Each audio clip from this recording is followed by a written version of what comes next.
Back here on First Things First, Brandon Marshall will be joining us shortly. His internet went out, of all things, but we're trying to get him back up and running. In the meantime, Chris Broussard is with us.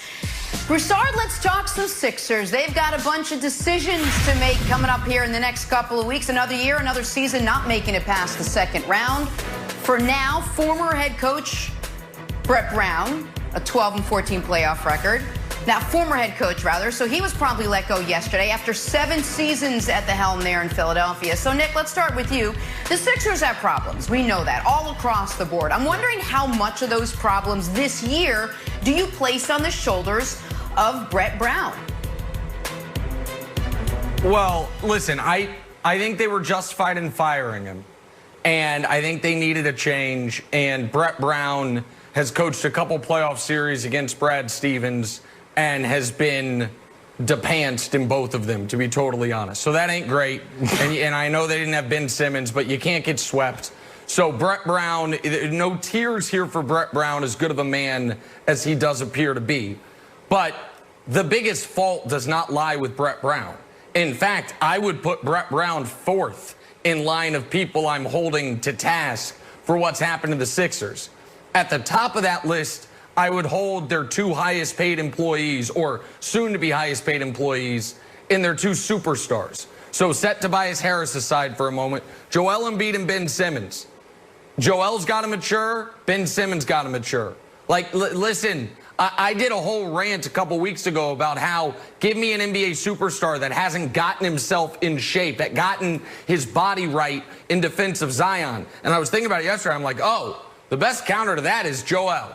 Because Joel looks tired by the second quarter of these playoff games, and that's been a concern and a knock with him since he was drinking Shirley Temples by the dozen as a rookie, and people in Philly were like, oh boy, this ain't great. Ben refuses to shoot at a historic level. So those 2 guys, and I know Ben wasn't there for this, got to take ownership. And then Elton Brand, who signed up for, after this season, another 4 years and $148 million of Tobias, and another 3 years and $81 million of Al Horford.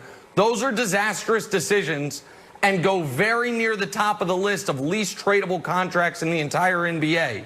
So, Broussard, I think they were justified in firing Brett Brown, but this is not you mentioned earlier Mark Jackson to Steve Kerr. This is not a situation where you, or Dwayne Casey, who I think is a very good coach, to Nick Nurse, where you fire the coach and next year, boom, this team is fixed. It is far from that. They have much further structural issues, Broussard. Well, they wouldn't be fixed no matter who the coach is in terms of they're going to win the championship next year, which is what we saw with Golden State and Toronto in the cases you mentioned. However, and I'll give you this, the blame goes to everybody. Joel Embiid has not shown the commitment or leadership of a winner. So you need him to get more committed, get in better shape. And for goodness sake, Joel, stay on the block. All right, even when Ben Simmons was not there, he's floating around on the 3-point line. He's letting Daniel Theis or whoever push him out to 15, 16 feet on his post-ups. Enough of that. So Joel is not blameless. Ben, as you mentioned, forget about hitting the 3-pointer. Just take it. Just take it, Ben. And this is a serious flaw for him. So those guys are not blameless. And you mentioned Elton Brand and the moves for Horford and Tobias Harris. However, and you can kill those moves all you want, but the fact is, when you look at this roster in Philadelphia, what do you see, Nick? Talent. All right, 2 potential superstars who are young, and Tobias Harris as a third option, overpaid perhaps, but still a very good third option. And Al Horford, look, I know he struggled this year. He never fit with Embiid. However, it's the coach's job to get the players to fit together. Whenever you have a lot of talent and you don't maximize that talent, or at least get it to play at a reasonable level to how good it is, it's the coach's fault. Period. The end. So no one's blameless, but Brett Brown is the #1 target because he failed to get those guys to play at their highest level. Well, then, Wildes, I got a question for you. which is you look around the league right now, there are 3 job openings that all some would argue are premier spots. The Pelicans with Zion, that flexibility, I think an excellent general manager. The Nets with one of the 3 best players in the league and Kyrie Irving. We're yet to see them play together, but we imagine it'll be great. And then the Sixers with, as Broussard mentioned, all that talent. If you're the number 1 coach on the market, how do you look at the Sixers in comparison to the other opening jobs, most notably the Pelicans and the Nets? Yeah, so I took a shot at this. I tried to make up the ZipRecruiter job posting for the Sixers if they're trying to entice Jay Wright, who I don't think is going to go, or Ty Lue, who seems like he can pick between 3 jobs. And this is how the interview would go.